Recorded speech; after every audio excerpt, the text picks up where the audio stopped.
자, 오늘은 책을 내가 읽어줄 텐데, 책이 아니지. 이 책을 다 읽기에는 아마 하루 종일 읽어도 다 못 읽을 거고, 지금 내가 읽을 부분들은 머릿말만 읽어줄 거야. 그것만이라도 내가 보기에는 대충 감을 잡을 것 같으니까. 우리가 이제 고등부 반이 이번 주에 하는 내용 백그라운드가 빅뱅 이론이기 때문에, 그래서 빅뱅에 관해서 책을 한번 골랐는데, 여러 가지 책들이 되게 많지만은 그 중에서 기원의 탐구라는 그 책을 통해서 빅뱅 지구 그리고 인간 138학년의 빅히스토리, 제목이 오리진스. 우주의 시작은 있었을까? 우리는 어디에서 왔고 어디로 가는가? 세상은 왜 지금과 같은 모습인가? 이걸로 제목이 이제 시작하면서 본격적으로 들어가는데, 이 앞부분만 잠깐 설명해 줄 텐데, 문제는 우리가 지금 빅뱅 이론을 다루고 있기 때문에 인간이 들어가는 7장부터의 내용들은 스킵하고 다시 우주론적으로 되돌아와가지고 전체를 보는 거야. 그러니까 우주 역사가 138억년이야. 빅뱅 이후 138억년이고 지구 역사가 45억년이고 진화 역사가 38억년이야. 그러니까 그 연대를 좀 알아두는 것도 되게 중요한데, 왜 138억년으로 되었는가, 이런 것들은 허블 상수 이런 것들로 계산한다는 것은 영상에서 봤으니까 알 것이고. 자, 읽어볼게. 물질 세계의 본질은 무엇이며 어떤 원리로 작동하는가?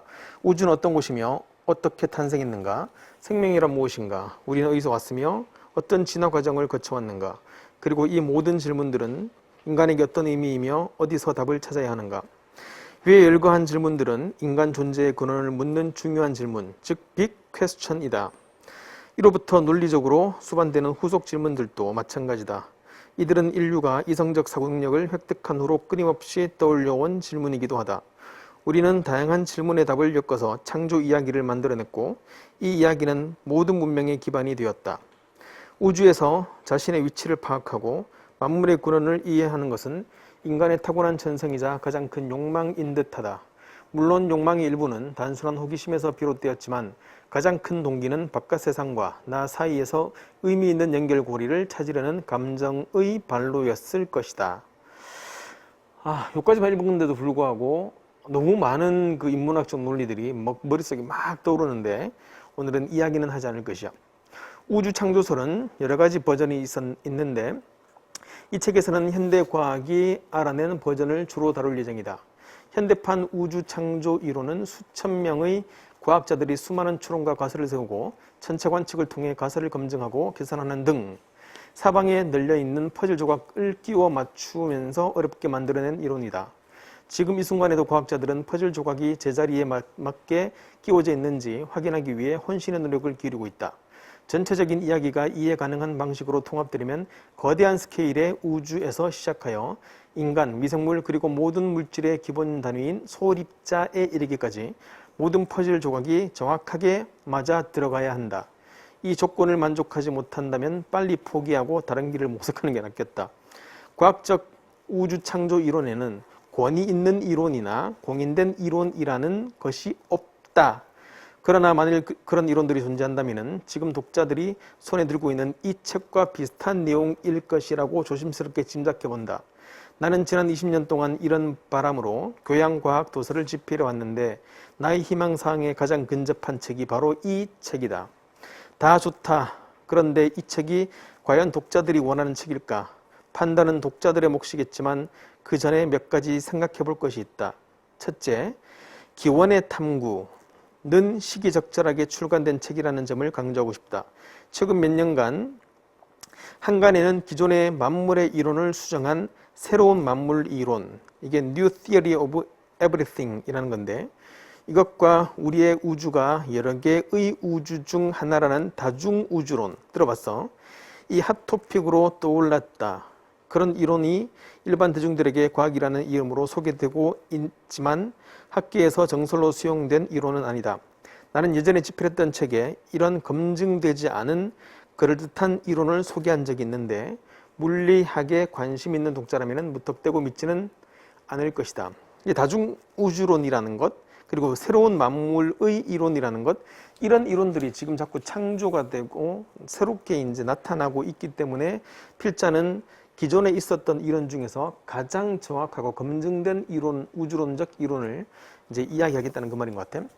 지난 수십 년간 과학 뉴스를 열람해보면 인간의 근원을 밝히는 새로운 이론 등장이라는 자극적인 뉴스가 온갖 매스컴의 헤드라인을 장식했다가 한 달 후쯤에 잘못된 분석으로 내려진 성급한 결론이라는 정정 기사가 나온 사례를 쉽게 찾을 수 있다.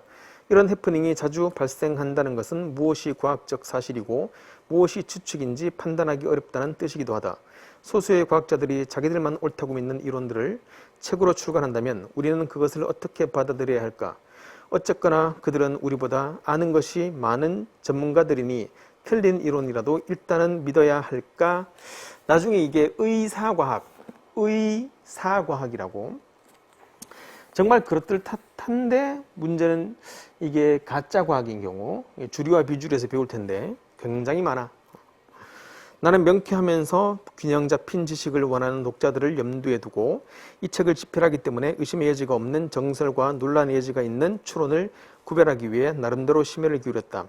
물론 본문 중에는 진위 여부가 밝혀지지 않은 가설도 있고 행위상학적 철학적 냄새가 물씬 풍기는 이론도 있지만 이런 내용을 언급할 때에는 독자들이 오해하지 않도록 충분히 설명을 곁들였다. 둘째, 빅뱅에서 현생 인류에 이르는 우주의 역사를 조명하려면 과학의 다양한 분야를 섭렵해야 하는데 그 중에서도 가장 중요한 분야는 현대 우주론과 입자 물리학이다. 머리 아파. 수소와 헬륨의 핵 융합 반응, 별과 은하의 형성 과정, 별의 진화, 행성의 탄생과 분화, 생명의 화학, 유전자의 진화와 단세포 생물, 복합세포, 다세포 생물의 출현, 바다 생물과 육지 생물의 진화를 좌우해온 복사 에너지와 복사 에너지 설명했다. 이번에 대량멸종이라는 게 6번 있었거든. 거기에 대한 것들도 조만간 한번 책 읽어줄게. 공룡의 출현과 멸종, 포유류와 영장류, 그리고 호모사피엔스와 인간 의식의 출현 등은 가장 근본적인 단계에서 우주론과 입자 물리학으로 설명된다.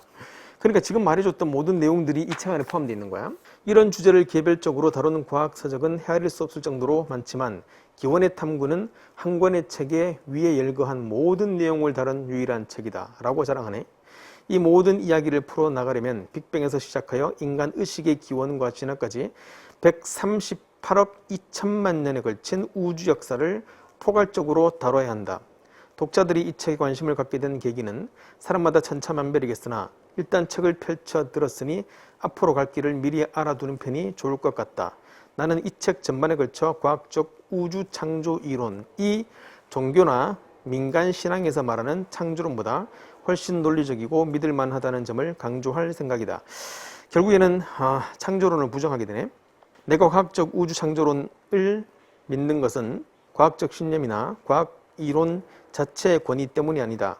과학은 최근까지 미지로 남아있던 문제에 새로운 답을 제시해준다. 이것은 오직 과학만이 갖고 있는 능력이다. 19세기 이후에 종교적 창조론이 우리의 질문에 명확한 답을 제시한 적이 있었던가? 19세기 이후로 종교적 창조론이 질문을 답한 적이 없었다는 그 말인 거지. 그럼 과학적으로 간다는 말인데, 근데 이게 너무 지나치면은 과학주의라는 게 있거든. 과학주의는 뭐냐면은 모든 것을 다 과학으로 다 풀 수 있다 이렇게 되는 거야. 그러니까 과학으로 풀 수 없는 것들은 전부 다 가짜다 이렇게 돼버리는 거거든. 이게 과학주의라는 건데 조금 위험하지. 이 과학주의가 한때 유행했을 때는 그랬는데 지금 이제 그런 과학주의가 조금 사라졌지만은 과학주의가 유행할 당시에는 그랬어. 과학으로 증명되지 않은 것들 다 가짜야.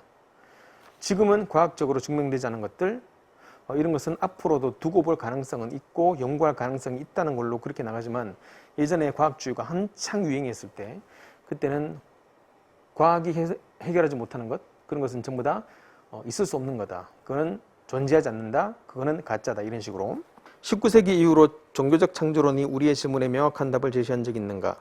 내가 알기로는 단 한 번도 없다. 지금 우리는 우주의 많은 부분을 알고 있지만 아직 모르는 것도 많기 때문에 과학이 흥미로운 것이다. 게다가 과학을 통해 찾은 답은 향후 더 많은 사실이 알려지면서 부분적으로 수정되거나 완전히 다른 답으로 대치될 수도 있다. 이게 이제 칼 포퍼가 말한 앞으로 과학이 나가야 할 방향, 논리 실증주의, 그다음에 등등등 이런 거. 세간에는 이런 과학을 과학의 약점으로 생각하는 사람도 있다. 그러나 나는 특정 지식을 지나치게 믿다가 낭패본 사례를 수없이 보아왔다. 이게 과학주의. 지금 수용되고 있는 지식도 앞으로 10년이 지나면 완전히 달라지거나 부분적으로 수정될 것이다. 그래서 칼 포프가 말한 게 되게 중요하고, 언제나 열린 과학, 열린 가능성을 염두에 두는 거지. 혹시 아느냐, 먼 안드로메다에는 그 백조, 흑조 말고 보라색 백조 이런 애들이 있을지 그러니까 아무도 모르는 거야. 그러한 가능성을 열어두라는 말인 거지. 그리고 장담하건대 새로운 버전의 이론은 기존의 이론보다 월등한 능력을 발휘할 것이다. 여기까지가 한 챕터가 끝나고, 자, 그 다음 말하는 게 이것이 바로 과학이다. 내가 태어나기 몇 달 전인 1956년 10월 영국의 물리학자이자 작가인 찰스 퍼시 스노우가 잡지 뉴 스테이트먼 매거진에 과학과 인간성을 주제로 한 두 개의 문명이라는 글을 기고했다. 당시에도 과학과 인간성의 괴리는 사회적으로 중요한 논쟁거리였는데 60년이 지난 지금은 문제가 더욱 심각해진 것 같다. 다들 알다시피 과학은 다소 냉정하면서 비인간적인 논리를 바탕으로 진행되기 때문에 인간의 정신이 말살될 듯한 느낌을 준다. 그래서 과학은 물리학과 화학, 생물학 등의 분야에서 어떻게 그렇게 되는가 라는 질문에는 확실한 답을 줄 수 있지만 누군가가 왜 그렇게 되어야만 하는가, 이 why 질문에 대해서는 주로 철학이 답을 하거든. 묻는다면 할 말이 갑자기 궁금해진다. 나는 이 책 기원의 탐구에서 우리에 대하여 매우 단호한 관점을 제시할 것이다. 그것은 바로 우리들에 관한 이야기이며 우리가 살고 있는 세상과 생명의 탄생 및 진화에 관한 이야기이며 과학적 탐구를 가능하게 했던 의식과 지성에 관한 이야기이다. 과학의 생명은 엄밀합니다. 과학적 결과를 이해하려면 직관에 상반되거나 문화적 전통에 반하는 내용을 수용할 줄 알아야 한다. 물론 쉬운 일은 아니다.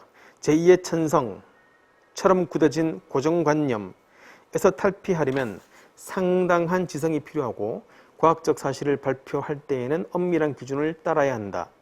또한 과학 이론은 관측 데이터와 잘 일치하면서 미래를 예측할 수 있어야 한다. 지금 내가 읽어보니까 이거는 과학 철학에 대한 이야기네. 아직 빅뱅 이론까지 들어가지 않았고 과학 철학에 대한 이야기인 것 같아.